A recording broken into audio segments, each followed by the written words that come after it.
The Natural Sounds and Night Skies Division is pretty new within the National Park Service. It was a combination of two existing programs, the Natural Sounds program and the Night Skies program.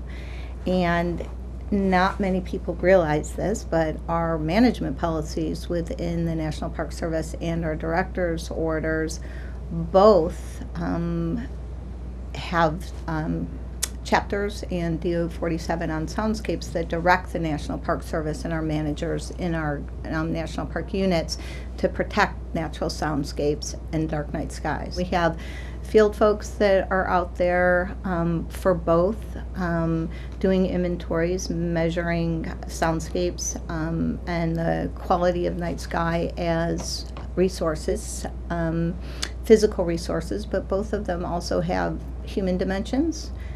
And they also have the flip side of protecting soundscapes and protecting dark night skies is helping prevent or minimize noise pollution and light pollution.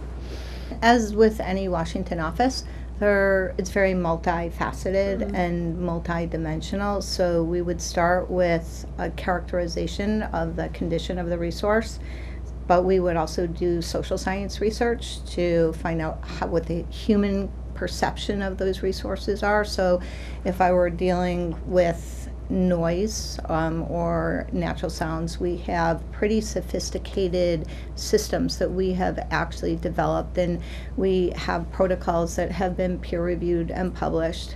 So we would send our teams out and deploy them. They would get the information, and some of it we do ourselves. We have a lot of partnerships with a lot of universities as well and nonprofits.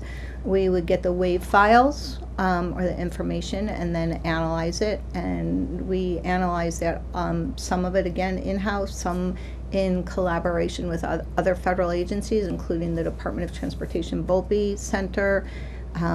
We have a wonderful collaboration that started with Dr. Peter Newman at Colorado State University. He's now at Penn State, but we have a listening lab at CSU, which is with honors students, and they analyze the data. We create spectrograms and we do reports. And then based on that, we would assist parks, and they come to us, as with any other issue, through our technical assistance program. And depending on what the nature of the assistance is, they might have a compliance document or plan that they're working on. They might actually have a source specific issue, so it could be overflights in Grand Canyon, it could be snowmobiles in Yellowstone, it could be any number.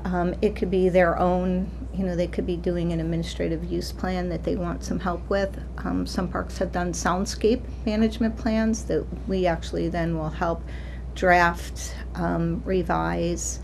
We spend a lot of time working with the FAA with respect to noise from air tours, and we negotiate air tour agreements with operators and the FAA and park managers. So it goes from the whole gambit, from actually boots on the ground science, all the way up to the development of policy. We're just in the process of revising DO 47 on soundscapes, and we're actually in the process of drafting a policy statement on sustainable outdoor lighting as well. With respect to the winter use plan for the Yellowstone EIS for winter use, that was a very challenging and long process, but in a way it was also very rewarding. To see a final outcome and to see the work of our scientists not just validated but actually implemented. So several of the lawsuits that were raised, and as most people know, the lawsuits abound when it came to winter use in Yellowstone and Grand Teton on both sides. Several of them centered around the noise analysis that was done.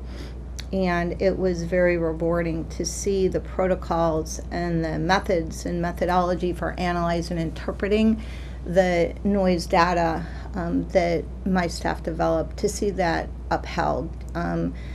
In my division, I make a point of telling my staff that our work has to be able to withstand scientific scrutiny, public scrutiny, and judicial scrutiny. And that was a case where we actually did have all three, and it was great.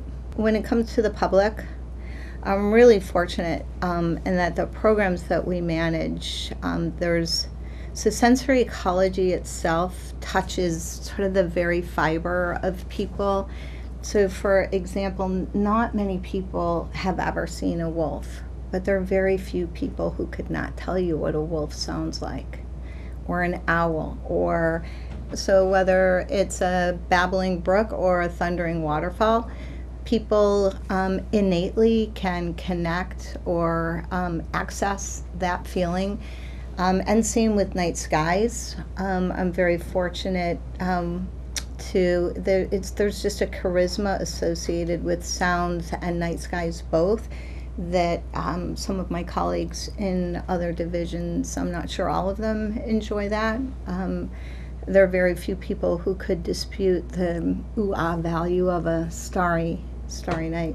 Here, as I was saying, it's fun to see their awareness of the aha moment, like, oh my God, that's right, and maybe transects of light domes, throughout the country. We never thought about that as habitat fragmentation, or, noise travels great distances in waves, is that habitat isn't just on the ground.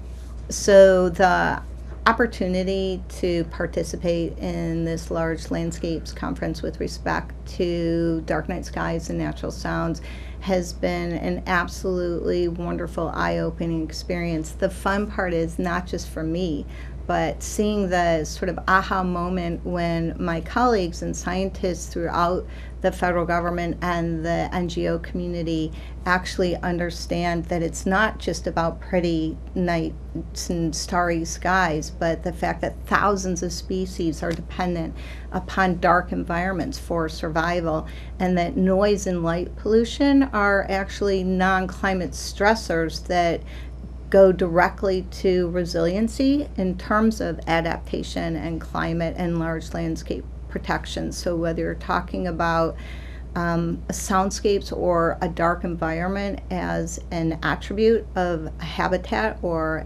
attribute of an ecosystem, and the flip side, noise and light pollution as stressors on that condition, it's been really fabulous watching people sort of understand that.